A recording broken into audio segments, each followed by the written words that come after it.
suatu hari kayak tanteku kan lagi di luar negeri, terus mamaku ngajak tanteku kayak tanteku ngajak mamaku kayak dia ngomong kayak gini, ya udah daripada stres, daripada depresi mikirin kejadian itu, mending ikut sama dia ke luar negeri. Siapa? Mamaku.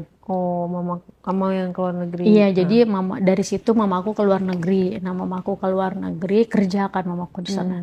Jadi yang Jadi tinggal apa di luar negeri? jadi itu TKI. Oh, di TKI. Iya, karena kan aku masih kecil. Terus aku masih SMP waktu itu.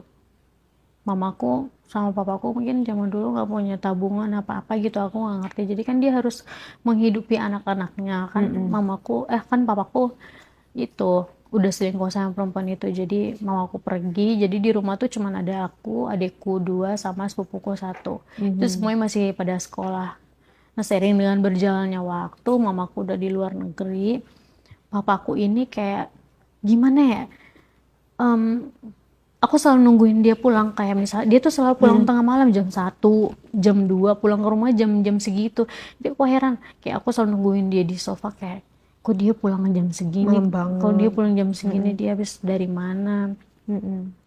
Even aku lagi ujian aja kayak itu, aku lagi belajar terus aku masih sempat-sempatnya nungguin dia kan, kayak dia nggak pulang. Pas dia pulang tengah malam itu jam 1, aku dibanting dia kayak ngebanting pintu gitu loh, terus dia kayak natap aku gini, terus dia kayak ngebanting pintu, terus kenapa tapi gitu kan, aku kan nggak tahu kejadian apa-apa, atau aku nggak tahu dia di luar sana punya masalah apa, aku kan nggak tahu. Terus tiba-tiba pulang ke rumah main banting-banting pintu, terus kayak marah-marah nggak jelas.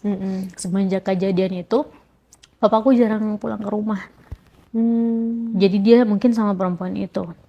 Nggak lama mamaku di luar negeri, mungkin setahun kali mamaku di luar negeri, papaku nikah sama perempuan itu. Papaku nikah sama perempuan itu, jadi aku di rumah bertiga sama adik aku sama sepupuku itu. Terus kakek nenekku ngomong, kalian kalau di rumah ini cuman kalian doang di sini, nggak ada orang tua, mending gak usah di rumah ini, mending pindah aja. Jadi kakek nenekku tuh nyuruh kita buat pindah pindah ke rumah mereka. Jadi kayak rumah itu samping-sampingan, rumah papaku di sini, rumah kakek nenekku di sini, jadi samping-sampingan gitu. Jadi rumahku kosong, nggak ada yang ngisi karena papaku kan udah pergi sama perempuan itu. Dia menghilang selama 4 tahun. Jadi dari kejadian aku yang kemarin, aku pernah pacaran sama guru, terus aku pernah pacaran sama mamaku, terus sama kejadian yang broken home itu, aku udah nggak tahu gimana kejadian yang terjadi sama aku memutuskan untuk hijrah ke Jakarta. Jadi di Jakarta aku nggak punya keluarga, nggak punya siapa-siapa, terus aku ngekos juga di Jakarta, aku ngekos sendiri. Kamu kerja? Iya, aku kerja di salah satu perusahaan di Jakarta, aku ngekos sendiri. Tapi proses aku ke Jakarta itu, aku kan awalnya nggak punya teman, nggak punya siapa-siapa. Aku ketemu beberapa orang, ketemu teman, ketemu ini, ya lama jadi teman. Nah, kan aku punya keluarga, terus aku nggak punya keluarga, jadi otomatis aku butuh bantuan teman-teman ini buat kayak nyariin kosan atau nyariin apa. Gak lama teman aku nemu kosannya, aku ngekos di salah satu kos di Jakarta. Ya udah aku ngekos di situ, aku ketemu sama bapak kosnya alhamdulillah juga sangat baik. Terus kayak ketemu sama aku, kayak tiap lewat ketemu sama aku dia kayak nyapa, kayak gimana hari ini, kayak selamat pagi mau kerja ya, kayak gitu-gitu. Aku kan kerja di perusahaan, terus gaji aku kerja di perusahaan itu kayak cuman sedikit gajinya. Berapa juta? Gajinya kayak cuma 3 juta gitu. Gajinya kan kalau di Jakarta kan itu kayak sedikit banget. Kayak kebutuhan aku kan banyak. Aku harus bayar kosan. Kosannya berapa juta? Kosannya aku ngekos di Jakarta Selatan, itu kosannya 2 jutaan. Jadi itu emang benar-benar nggak Dalamnya cukup. AC. Iya, ada AC-nya. Kosannya lumayan sih. Berarti kamu cuma tinggal sisa 1 juta dong? Iya, jadi dari kebutuhan-kebutuhan itu kan aku mempunyai kebutuhan yang banyak. Terus duitnya juga nggak cukup. Jadi sepintar-pintarnya aku gimana caranya biar aku dapat penghasilan tambahan atau enggak penghasilan yang lebih. Jadi dengan gaji aku yang segitu, aku kayak suka telat bayar kosan gitu kan. Karena aku kan masih muda ya. Aku lebih mementingkan kebutuhan aku dong daripada kosan aku. Ya meskipun aku tinggal di kosan itu juga aku harus bayar kosannya. Tapi kayak kadang aku suka bayar kosannya telat. Terus kayak kadang kayak udah jatuh tempo nih misalnya, tapi aku belum bayar. Terus kayak bapak kosnya sempat nanya juga kayak WhatsApp, mana nih ininya udah jatuh tempo kok belum dibayar. Terus aku cuma kayak ngomong, maaf ya Pak, aku belum bayar kosannya gini gini gini. Kok mau kayak gitu, kayak aku selalu telat. Misalnya bulan ini aku harus bayar tanggal 25 misalnya, tapi aku baru bisa bayarnya bulan depan. Aku suka kayak telat-telat gitu bayar kosannya. Terus aku pernah kayak nunggak, kayak nggak bayar kosan sebulan, tapi kok bapak kosnya kayak nggak yang nagih, kayak nggak yang minta, kok udah lewat jangka ini kok nggak bayar, kayak gitu-gitu. Dia nggak nggak WhatsApp, nggak nagih. Jadi aku kayak, kok bapak kosnya nggak nagih aku, kok dia nggak WhatsApp aku untuk bayar kosan. Sering dengan berjalannya waktu, kayak kok semakin kesini bapak kosnya kayak baik gitu loh sama aku. Kayak dia ngomong kayak, kamu udah makan belum, kata aku belum makan. Terus kayak dia misalnya ngambilin makan dari rumahnya dia, terus aku misalnya disuruh ke rumahnya dia karena kosan itu sebelahan sama rumahnya dia. Aku diajakin ke rumahnya buat makan atau enggak kayak dia ngasih aku makanan.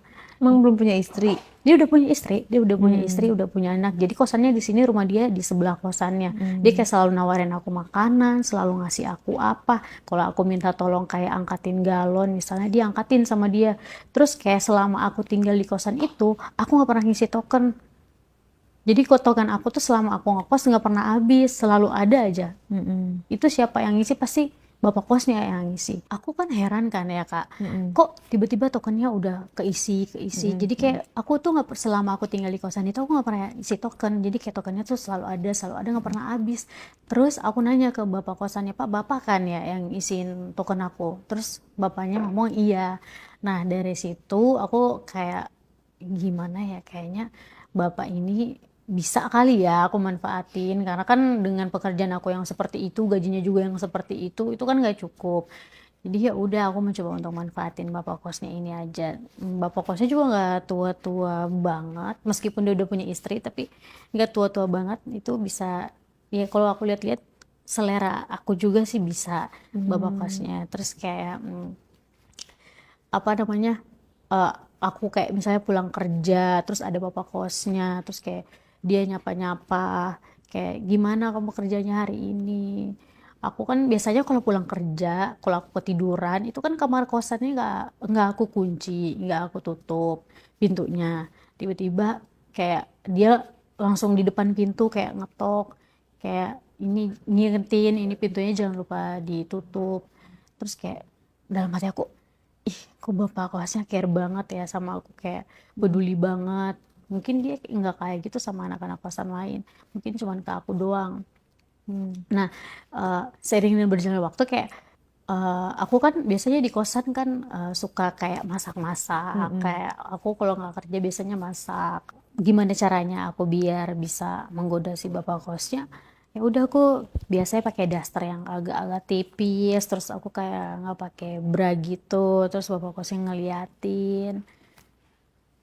Ada satu saat kayak aku ke rumah bapak kosnya kan, bapak kosnya di rumahnya lagi sendiri, terus nggak ada istrinya. Terus aku kayak, Pak, ini ibu kemana? Terus kata bapaknya lagi pulang kampung, orang tuanya meninggal. Dia udah di rumah itu, jadi kayak cuma aku sama bapak kos doang. Terus kayak aku kayak nyari-nyari alasan lah, kayak nanya-nanya lah. Padahal aku datang ke situ ya mau deketin bapak kosnya doang sebenarnya. Karena kebetulan juga istrinya nggak ada. Jadi ya udah, aku kayak nyari-nyari kesempatan dalam kesempitan lah ceritanya. Biar bapak kosnya ini, ya apa ya, biar bapak kosnya ini tergoda sama aku, biar bapak kosnya ini kemakan rayuan aku, biar aku tuh di kosan itu nggak bayar. Aku tuh kan pengen tahu ya Kak, bapak kos ini sejauh apa sih, sejauh mana sih dia, kayak yang di balik-baliknya ini ada apa sih. Jadi ya udah, aku mencoba untuk ke rumah dia, tapi kayak bohong aja, pura-pura aku lagi masak. Tapi aku ke rumah dia, aku nggak pakai BH.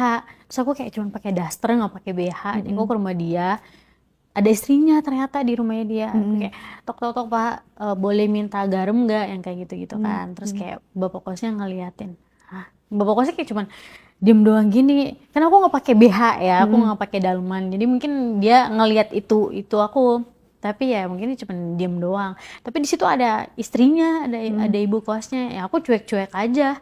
Mungkin ibu kosnya ngomong apa gitu dalam hatinya, tapi aku diem aja. Aku nggak yang kayak ngomong apa gitu ke ibu kosnya, ya aku sengaja aja. Nah, keesokan harinya kan Kak, keesokan harinya kan aku tahu kalau ibu kosnya itu nggak ada di rumah. Jadi kayak dia pulang kampung karena orang tuanya lagi sakit. Jadi ya udah aku mencoba untuk ke rumah bapak kosnya dengan alasan lain lagi. Jadi aku masuk ke rumahnya, terus pura-pura aja gitu aku kayak, Pak, aku boleh masak di sini nggak? Karena gas aku di kosan lagi habis. Terus kata bapak kosnya, iya boleh, kata bapak kosnya gitu. Jadi aku mikir aku masak apa ya? Karena kalau aku mau masak yang ribet-ribet lama. Jadi ya udah aku cobain aja deh, masak mie instan aja deh, biar cepet. Jadi udah aku masak mie instan ya. Terus aku lagi makan mie, terus di ruang tengah kayak kok panas banget ya. Aku nanya kan ke bapak kosnya, Pak di sini nggak ada AC apa gimana? Aku boleh buka baju nggak Pak di sini? Terus kata bapak kosnya, boleh, buka baju aja, kata bapak kosnya gitu. Nah hari itu aku nggak pakai bra lagi, jadi aku kayak cuman pakai tank top doang gitu. Terus bapak kosnya kayak ngeliatin aja gitu kayak, "Hah, dia nggak pakai, dia kayak kemarin lagi ini dia nggak pakai bra lagi, dia cuman tank topan doang di sini." Terus kayak aku apa namanya gini-giniin, aku kayak gini-gini, ya Allah Pak gerah banget di sini, kayak udah panas banget. Terus kayak bapak kosnya tuh kayak ngeliatin ngeliatin aku terus kayak, aduh kayak bapak kosnya udah mulai ini terpancing deh sama kegilaan aku ini. Maksudnya kayak bapak kosnya udah terpancing sama apa yang aku lakukan di rumah dia. Nah, keesokannya kayak aku melakukan cara lagi kan biar bapaknya ini kayak tergoda lagi sama aku. Jadi kayak aku di kosan kayak apa namanya, mau ngirim foto ke dia, tapi aku kayak cuman pakai tank top gitu doang. Jadi aku kayak selfie gitu, terus kayak tank topnya itu aku turunin biar ituannya kelihatan kan. Terus ya udah aku kirimin ke bapak kosnya. Tapi aku ngomong kayak, aduh maaf ya Pak, aku salah kirim. Bapak kosnya ngomong kayak, wah cantik, bapak kosnya ngomong kayak gitu. Terus aku kayak, oh respon bapak kosnya gitu. Jadi Kamu ya jawab udah, apa? maaf ya Pak, aku salah kirim. Aku ngomong kayak gitu ke bapak kosnya. Terus bapak kosnya ngomong kayak, ya nggak apa-apa, sering-sering aja. Bapak kosnya ngomong kayak gitu. Terus kamu bilang apa lagi? Ya terus aku ngomong kayak gini, ya aku hapus aja ya Pak, aku jadi nggak enak soalnya ini foto aku udah kekirim ke bapak. Terus kata bapaknya, ya udah nggak apa-apa, kamu cantik kok kayak gitu. Bapak kosnya ngomong kayak gitu. Nah, karena bapaknya kayak ngerespon foto-foto aku itu, jadi udah aku kayak lagi nanya dia kan, bapak lagi ngapain? Terus bapak lagi ada di rumah nggak? Ya udah, bapak kosnya ngomong ini dia lagi ada di rumah. Terus aku ngomong kayak gini, aku boleh ke rumah bapak nggak? Mau cobain itu AC kamar yang kata bapak itu yang dingin. Jadi ya udah aku ke rumah dia. Tapi aku ke rumah dia itu, aku cuman pakai daster doang. Aku nggak pakai bra, sama aku nggak pakai CD kan ke rumah dia. Sengaja tuh ya? Iya, aku sengaja buat ya biar dia tertarik kan sama aku. Jadi aku nggak pakai bra, nggak pakai itu. Aku ke rumah dia. Nah aku udah di rumahnya, terus aku kayak nanya, Pak, aku boleh nyobain AC di kamar bapak nggak? Terus bapaknya kayak kayak melotot doang, terus kayak ngeliatin aku gitu. Jadi ya udah aku sengaja aja kayak tebar-tebar pesona depan bapak itu. Jadi kayak, Pak, aku boleh nyobain AC dalam kamar bapak nggak? Karena AC di kosan aku tuh kayak aku udah gedein AC-nya, udah aku kecilin, tapi kayak panas-panas aja, nggak bisa dingin AC-nya. Nah nggak lama kan aku udah di dalam kamarnya, jadi aku otomatis aku udah ngerasain AC-nya kan, padahal itu cuman bohongan doang. Aku tiduran, so aku ngomong kayak gini ke bapaknya. Aku panggil bapaknya, tidur nemenin aku di situ kan. Bapak sini temenin aku di sini. Terus bapaknya ngomong kayak gini, kamu ini berani banget ya, kata bapak kosnya gitu. Aku baru nemu anak kos sebrutal kamu ini, baru kamu doang, kata bapak kosnya gitu. Dia udah karena bapak kosnya juga ini ya, jadi kayak mungkin dia mau juga. Ya udah dia kayak nyamperin aku ya. Aku kan nggak pernah ngerasain itu juga, jadi oh ternyata rasanya gini ya, rasanya enak juga ya ternyata. Jadi Jadi kamu pertama kali itu adalah kamu dengan bapak kos itu. iya, jadi kayak aku kan kemarin-kemarin ini kan polos setelah hijrah ke Jakarta. Oh ternyata melakukan hal ini ternyata itu enak juga. Jadi kamu akhirnya bagaimana tuh sama si bapak kos itu?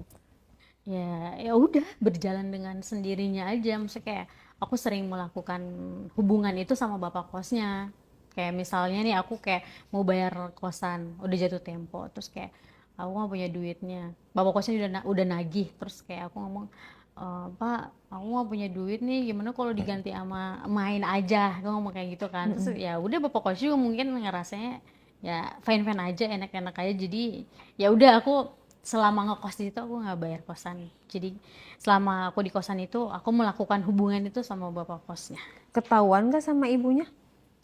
Kalau sama ibunya kayaknya sih ibunya nggak tahu, karena ibunya nggak ada kecurigaan apa-apa juga selama aku di kosan itu. Ibunya kayak biasa-biasa aja. Oh, pemasukan kosan kan pasti berkurang tuh. Apa dia yang nombokin? Si bapak kos yang nombokin? Kalau soal itu Nggak tahu ya. iya. Kita undang bapak kosnya ya nanti ya. Jadi pelajarannya adalah kamu kan mumpung belum ketahuan nih, kamu udah jangan coba-coba lagi, ya kan? Iya. Karena dia udah punya istri, say. Nanti ribet gitu loh. Dosa iya, udah gitu juga nanti kalau ketahuan malunya iya. Iya Kak. Udah gitu nanti kamu diusir lagi. Lebih baik udahlah ya, cari yang lebih sepantaran atau single. Pengusaha banyak kan, bener nggak sih? Iya iya. Ayo aku doain ya kamu biar kerjanya bagus, naik Amin. pangkat, gajinya naik sehingga bisa bayar kosan. Aku miris banget ya, hanya karena untuk bayar kosan kamu merelakan Iya. keperawanan kamu. Yang sudah berlalu biarlah sudah berlalu, tapi kalau bisa jangan lagi ke depannya karena kamu masih panjang perjalanannya.